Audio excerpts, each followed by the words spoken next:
बच्चों आज हम देखेंगे अति लोभ न कर्तव्य चैप्टर 11।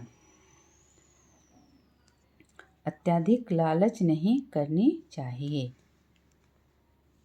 एकस्मिंश्चित् नगरे एका निरीप पुरा एकस्मिंश्चित् नगरे एका निरीप वस्ति अस्मा। पहले किसी नगर में एक राजा रहते थे। वस्ती मतलब रहना हो गया, अस्मा लग गया तो ये भूतकाल में हो गया, रहते थे। तस्य नाम मायादासा आसीत्, उनका नाम मायादास था। स प्रभुतं स्वर्ण वांछति स्म, वह अधिक सोना चाहते थे।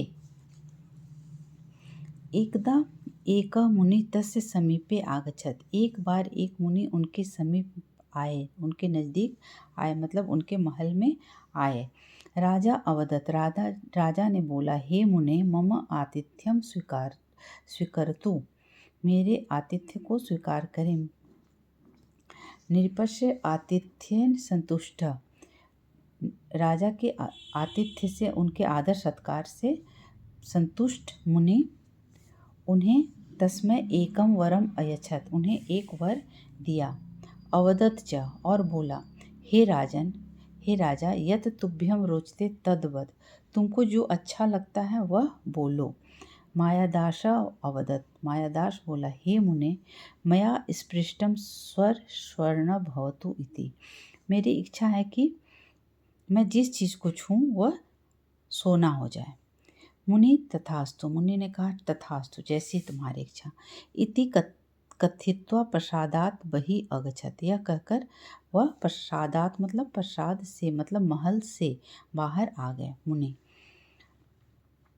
सुवर्ण अनुरक्त, स्वर्ण के प्यार में राजा जो है यत वस्तु अस्पृशत, जिस वस्तु को छूता था, तदेव वस्तु सुवर्णमय अभवत, वह वस्तु स्वर्ण युक्त हो जाता था, स्वर्ण बन जाता था, सोना बन जाता था।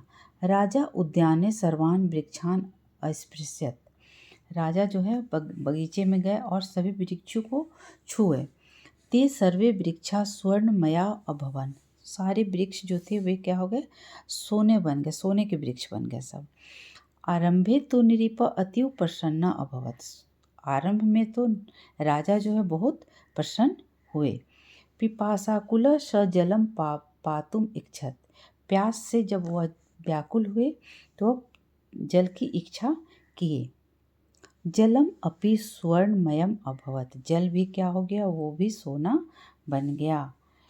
एवमेव भोजनमपि स्वर्णमयम जातम, इस तरह से वैसे ही भोजन भी सोना बन जाता है।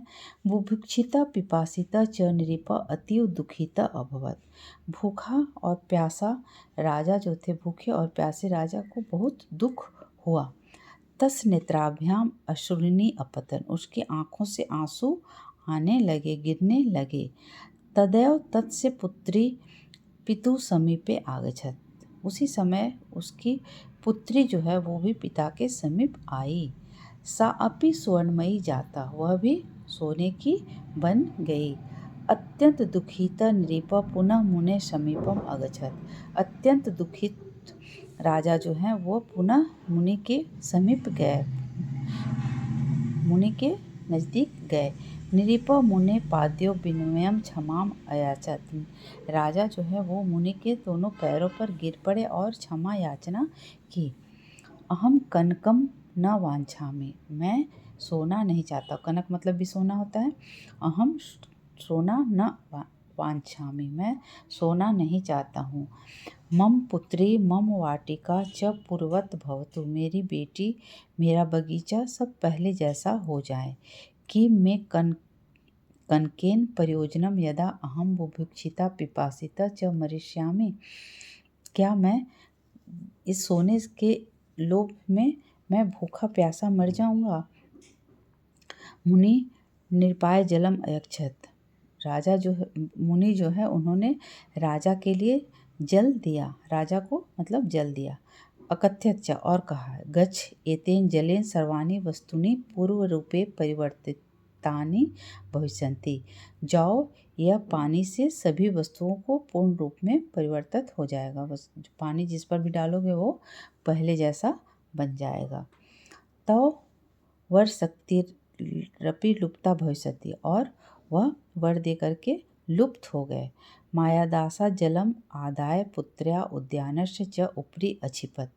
मायादास जो है जल लाकर पुत्री और उद्यान के ऊपर छींटा मारे। तस्य पुत्री सर्वम उद्यानम च तत्क्षणमेव यथायथ अभवत। उसकी पुत्री और सारे बगीचे सभी क्षण भर में पहले जैसे हो गए। यथावत मतलब पहले जैसे हो गए। अतएव उच्यते, इसलिए कहते हैं, अति लोभो न कर्तव्य, अत्यधिक लोभ नहीं करनी चाहिए। चलिए, चैप्टर समझ में आ गया होगा। अगले क्लास में हम लोग इसका अभ्यास देखेंगे।